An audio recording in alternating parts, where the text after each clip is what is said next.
मिट्टी में ब्रह्मांड दर्शन। गोकुल में बाल कृष्ण अपनी नटखट लीलाओं से सभी को आनंदित करते थे। एक दिन कृष्ण अपने ग्वालबाल सखाओं के साथ खेल रहे थे।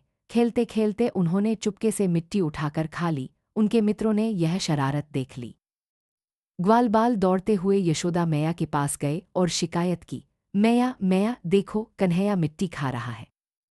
यशोदा मैया दौड़कर आईन। उन्होंने देखा कि कान्हा के मुख पर मिट्टी लगी हुई थी। मैया को बहुत क्रोध आया, लेकिन उन्होंने कान्हा को डांटते हुए कहा, कान्हा, मुंह खोलो, तुम झूठ क्यों बोलते हो? क्या तुमने मिट्टी खाई है?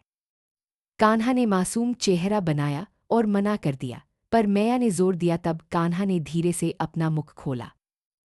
मैया यशोदा ने जैसे ही कान्हा के छोटे से मुख के अंदर देखा, वे हैरान रह गईं।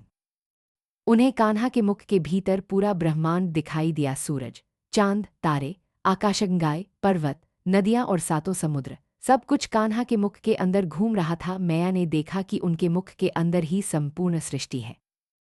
इससे भी ज्यादा आश्चर्य की बात यह थी कि उन्हें उस ब्रह्मांड के भीतर खुद यशोदा मैया भी दिखाई दी, जो कान्हा के मुख में झांक रही थी।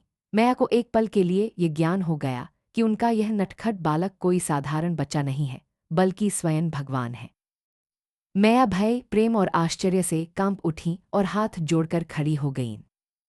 परंतु उसी क्षण कान्हा ने अपना मुख बंद किया और अपनी माया, दिव्य शक्ति का प्रयोग किया। मैया के मन से वह अद्भुत दृश्य और ज्ञान तुरंत विलुप्त हो गया। जब मैया को होश आया तो उन्हें याद भी नहीं था कि उन्होंने अभी अभी क्या देखा था। उन्हें बस अपना प्यारा नटखट कान्हा दिखाई दिया, जिसने उन्हें अपनी बाहों में भर लिया। मैया यशोदा ने कान्हा को गले लगा लिया और मिट्टी खाने के लिए हल्का सा डांटकर उन्हें माखन खिलाया। इस कहानी से सीख, ईश्वर को ज्ञान से नहीं, बल्कि माँ के निष्कपट प्रेम से पाया जा सकता है। प्रेम का भाव इतना महान होता है कि वह स्वयं भगवान की दिव्यता को भी एक बालक के रूप में स्वीकार कर लेता है।